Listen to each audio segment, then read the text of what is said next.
Kana kwatikuita zvekare pano paTerare 263 kana waona clip revidhio rawatanga kuona iri. Sorry, nyaya idzi ndikudzibatanidza dzakati wandei ndikuitira kuti mungowana maupdates akati wandei kubva pano paTerare 263. Kana waona vidhio reFortune randatanga kuisa iri Hilux yemota yawatanga kuona.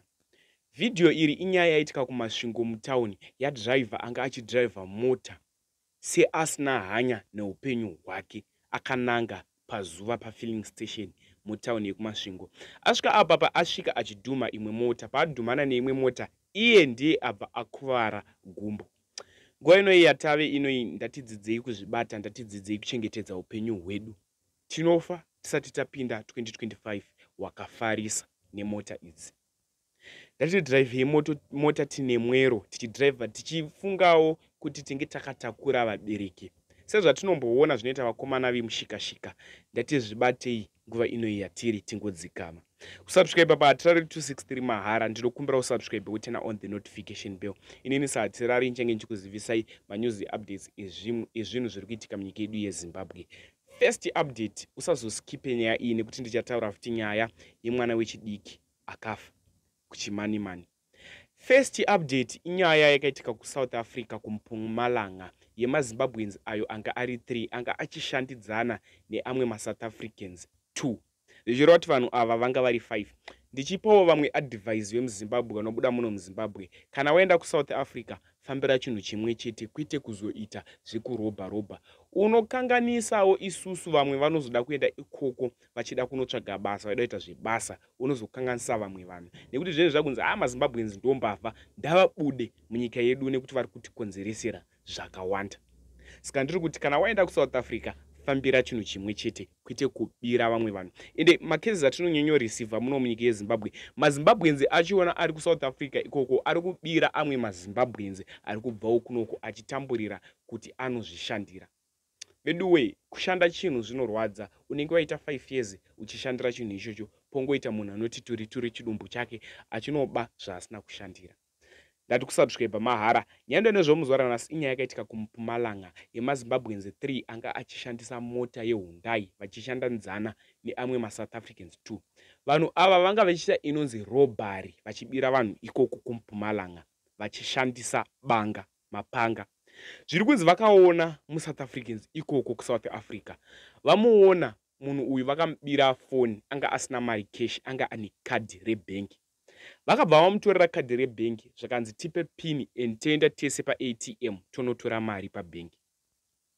Pavakaita matricks aya havana kutarisa kuti hapana munhu ari kuona here, zvisinei pane munhu akaona chiitiko ichi zvichiitika zvinizvi. Zviri kunzi murume uyu akabirwa kadhi rebhengi iri, vakamutora vakamisa mumota vakaenda vese pabhengi kuti vano withdraw mari. Vasvika pabhengi uyanya kuona akatanga kuona zvinhu izvi zvichiitika, akafonera mapurisa. Mapurisa paakafonerwa akasvika nepfuti. Paakasvika nepfuti akashudha muZimbabwean anga arimo mota imomo achidriver. Vamwe 2 maZimbabweans vakabatwa nevamwe 2 maSouth Africans vakabatwa. Kutaura kudoko vari mumaoko emapurisa vese vari 4, vakazosungwa vari 4, anga ari 3 maZimbabweans ne2 maSouth Africans. Vari mumaoko emapurisa vari kutongerwa mhosva yerobbery yavanga vakuita. Ndinokumbira kuti zvavanofunga mucomment section kuti vanodhiserva makore mangani mujeri vanhu vakaita seava. Kazhinji kachiona vanhu vanoba kuSouth Africa vanosiya vakupfudza.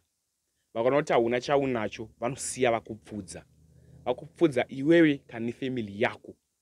Zvinorwadza, zvinosiririsa, ndo makesi atinyanyoreceiva kubva muno futi munyika yedu yeZimbabwe, idzo nyaya dzerobhari idzidzi.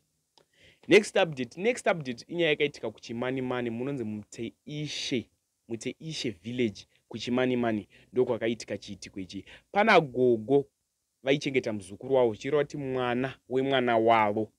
Gogo ava vachengeta muzukuru wavo anga ane 6 years.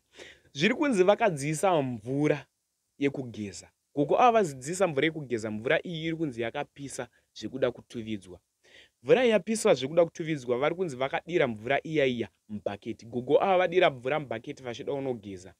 Mwana uyu ane 6 years anova muzukuru wagogo akamhanyira gogo vake semazuva ese. Amhanyira gogo vake haana kuziva kuti gogo vakabata mvura inopisa. Gogo ava vari kunzi bhaketi rakatsvedza kubva mumaoko. Bhaketi ratsvedza kubva mumaoko, mvura iyi yakadira muzukuru wavo mumusoro nekumusana nepadumbu.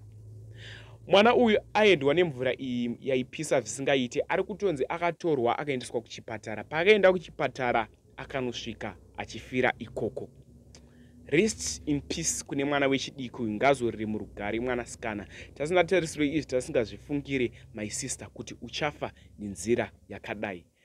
Usatame nekuti iwe unenge wasiyira mama vako mwana muno muZimbabwe ufunira vachinzi mwana atsva nemvura, pasina nguva obva wanzwa vichinzi mwana afa. Zvinorwadza, inyaya isingatambirike, zvinosiririsa. Rest in peace kune mwana akatisiya. Much love.